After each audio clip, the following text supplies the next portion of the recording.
Praise the lord. అనుదినం దేవునితో అనే కార్యక్రమం చూస్తున్న మీ అందరికీ మన ప్రభువైన రక్షకుడైన యేసుక్రీస్తు నామములో వందనాలు.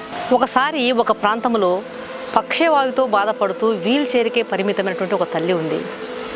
ఉద్యోగంలో పదవీ విరమణ పొందినటువంటి భర్త, ఎక్కడో సుదూర ప్రాంతాల్లో పనిచేస్తున్నటువంటి కొడుకు కోడలు, ఆడపిల్లలకు పెళ్లిళ్ళు చేసి అత్తగారింటికి పంపించినారు.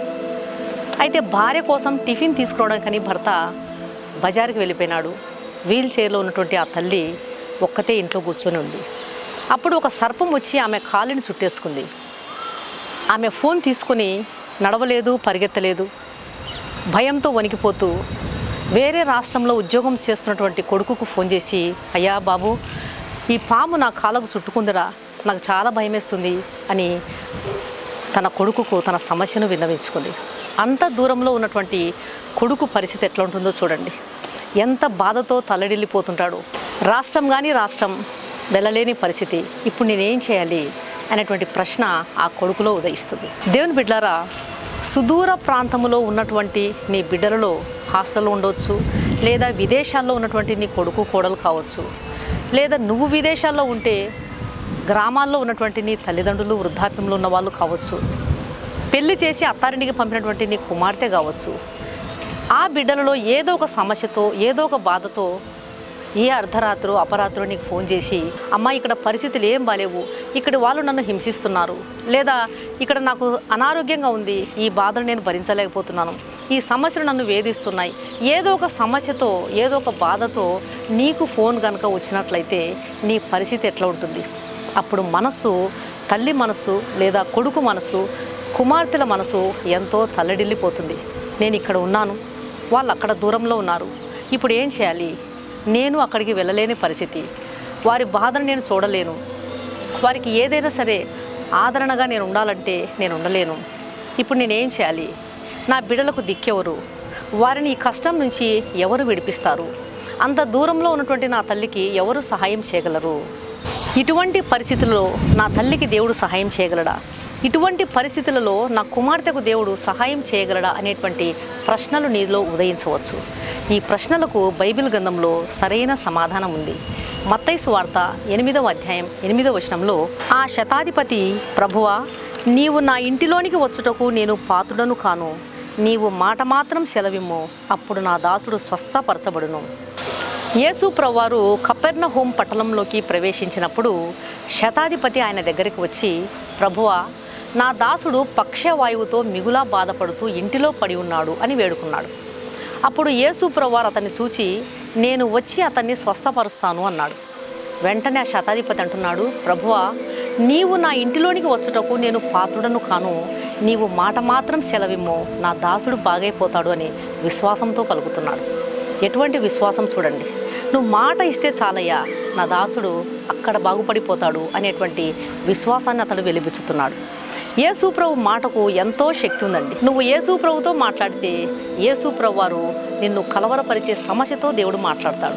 నువ్వు దేవుని మాట వింటే ఆయన నీ మాటకు విలువ ఇస్తాడు. అలాంటి యేసు ప్రభు వారు ఆ శతాధిపతిని చూచి తనతో ఉన్నటువంటి వాళ్ళతో అంటున్నాడు, ఇశ్రాయేలులోనైనను నేను ఇంత విశ్వాసం ఉన్నట్టు ఎవరిలోనైనను కనుగొనలేదు అని అతని గురించి సాక్ష్యం ఇస్తున్నాడు. ఆ ఘడియలోనే ఆ దాసుడు స్వస్థపరచబడినాడు. దేవుని బిడ్డలారా, ఇక్కడ ప్రార్థన, ఎక్కడో విడుదల. ఎలాంటి అద్భుతం చూడండి! అబ్రహాము ఒకసారి తన బంధువైనటువంటి లోతుతో అంటున్నాడు, మనము బంధువులము కనుక మనకు కలహం ఉండకూడదు, నీ పశువుల కాపరులకును నా పశువుల కాపరులకును మధ్యన విభేదాలు వస్తున్నాయి, కాబట్టి నువ్వు ఇటెళ్తే నేను అటెళ్తాను, నేను అటెళ్తే నువ్వు ఇటెళ్తాను, ఏదో ఒక ప్లేస్ నువ్వు కోరుకో, మనమిద్దరం కూడా దూరంగా ఉందాం అని అబ్రహాము లోతుతో చెప్పడం జరిగింది. అప్పుడు లోతు కన్నులెత్తి చూచి పచ్చటి పొలాలను, పారే నదులను చూచి తన కళ్ళను తాను నమ్ముకొని వెళ్ళకూడని ప్రాంతమైనటువంటి సొదొమ గొమొర్రా పట్టణాలను అతను కోరుకొని ఆఖరికి ప్రాణాల మీదికి తెచ్చుకున్నాడు. సొదొమ గొమొర్రాల ప్రాంత ప్రజల పాపము దేవునికి బాగా కోపం పుట్టించింది. దేవుడు సొదొమ గొమొర్రాల ప్రాంతాన్ని కాల్చివేయబోతున్నాడు అని అబ్రహాము తెలుసుకొని ప్రాణాపాయ స్థితిలో ఇరుక్కున్నటువంటి లోతు కుటుంబం కొరకు ఎక్కడున్నాడో, తాను ఏ ప్రాంతంలో ఉన్నాడో ఆ ప్రాంతంలోనే మోకరించి లోతు కుటుంబాన్ని విజ్ఞాపన ప్రార్థన చేసి రక్షించుకోగలిగినాడు. ఈ వాక్యం వింటున్నటువంటి ప్రియమైన దేవుని బిడ్డలారా, అనారోగ్యంతోనో, బాధల్లోనో, వేదనలోనో, సమస్యలోనో చిక్కుకొని ఉన్నటువంటి దూరంలో ఉన్నటువంటి నీ వాళ్ళ కొరకు నువ్వు చింతించకుండా శతాధిపతి వలె విశ్వాసముతో ప్రార్థన చేయి. ప్రభు తప్పకుండా నీ వాళ్ళను రక్షిస్తాడు. తొందరపాటుతనంతో శోధనలో, సమస్యల్లో, పాపంలో ఇరుక్కున్నటువంటి నీ తమ్ముని గురించో, నీ చెల్లెల గురించో ఏం చేయాలో వారి గురించి వారిని ప్రేమించే నీకు పాలుపోవడం లేదా? అయితే అబ్రహాములాగా నువ్వు కూడా ఉన్న ప్రాంతంలోనే ఉండి వారి కొరకు విజ్ఞాపన ప్రార్థన చేయి. ప్రభు తప్పకుండా నీకు సహాయం చేస్తాడు. కళ్ళు మూసుకొని ప్రార్థన చేస్తాం. పరిశుద్ధుడైన తండ్రి, ప్రేమగల నాయన, సమస్య ఎక్కడ ఉన్నా, ఎంత దూరంలో ఉన్నా ఇక్కడ ప్రార్థన చేస్తే అక్కడ విడుదలిచ్చే దేవుడా నీకు వందనాలు నాయన. ప్రార్థనకు ఎంత శక్తి ఉంది తండ్రి. నీ మాటకు మేము లోబడితే మా మాటకు నీవు విలువనిస్తావు. మీతో మేము మా సమస్యల గురించి మాట్లాడితే మా సమస్యలతో నువ్వు మాట్లాడి వాటిని గద్దిస్తావు. తండ్రి నీకు వందనాలయ్యా. ఒక శతాధిపతి వలె, ఒక అబ్రహాము వలె విజ్ఞాపన చేసి జయం పొందుటకు నీ కృప మాకు చూపించండి. అనవసరమైనటువంటి చింతల గురించి విడిపించండి తండ్రి. నమ్మదగిన దేవుడవు, నీతిమంతుడవు, నిన్న నేడు నిరంతరం ఏకరీతిగా ఉండి సహాయం చేసే దేవుడవు. ఈ వాక్యం వింటున్నటువంటి ప్రతి ఒక్కరిని కూడా విశ్వాసంతో నింపండి. విజ్ఞాపన కర్తలుగా చేయండి. జయం ప్రసాదించమని యేసు నామమున అడిగి వేడుకుంటున్నాను తండ్రి. ఆమేన్. ఈ వాక్యం విన్న దేవుని బిడ్డలారా, దయచేసి దేవుని వాక్యాన్ని అనేకులు విని మేలు పొందే విధంగా వారికి షేర్ చేయండి. ఈ వాక్యం విన్న మీలో ఇంకా ఎవరైనా రక్షించబడిన వారు ఉన్నట్లయితే దయచేసి క్రీస్తు ప్రభువారు ఇచ్చేటువంటి ఉచితమైన రక్షణను స్వీకరించండి.